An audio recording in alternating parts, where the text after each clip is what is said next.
Well, they can move 9. Yeah. They're magical, not that magic. They're PAL 10, half-inch melee, but they're PAL 12. Waiting. Hello, Gigabytes TV. This is Eliot from That's a Free Action, and today we're here to talk to you about the first campaign book that came out for 5th edition D&D, Hoard of the Dragon Queen. I'll tell you what you get, what I think, and whether you should buy it or not. So, Hoard of the Dragon Queen is the first installment of 2 for the Tyranny of Dragons, and comes with a lot of cool classic D&D elements. Of course, if you're going to run into dragons and cultists and caravans and pretty much all of the classic D&D tropes that you could want or hope for. The book does a good job of having a variety of options for players while keeping the GM, especially if you're a new one, streamlined. This book, reading through it and getting to look into it a little bit, I only played it way back when it first came out.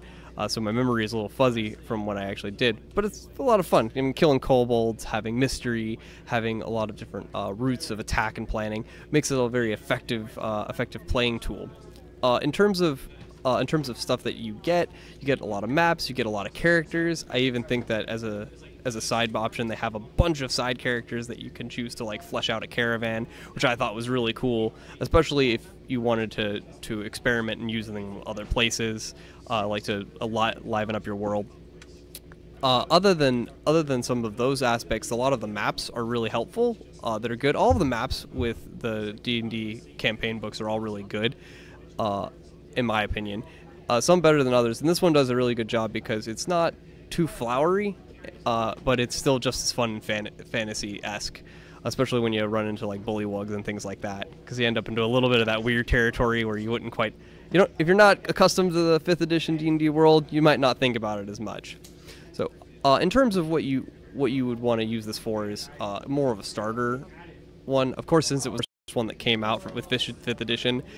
It's a good starting point. The more complicated ones and the more involved ones kept coming later and later. So this one's a great one to pick up and start learning, especially considering it's only, I think, level 1 through 7 or 8, and leads into a more complicated and bigger campaign setting when you'll have a lot more abilities, a lot more stuff.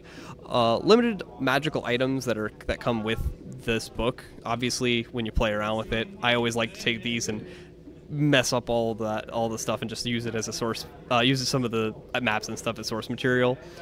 But getting into this one, you only have like 3 or 4 specific ones that they have tied to the game, which is fine, but it limits the amount of like random stuff that you can run to. Like the Lords of the Apocalypse, you had like 20 different items that were tied to specific characters. This one, much more limited, but if you're looking to take it in bite-sized pieces, that's what I would do.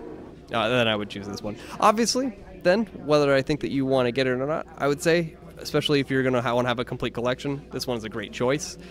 Tune in next week where we'll be talking about the second part, Rise of Tiamat.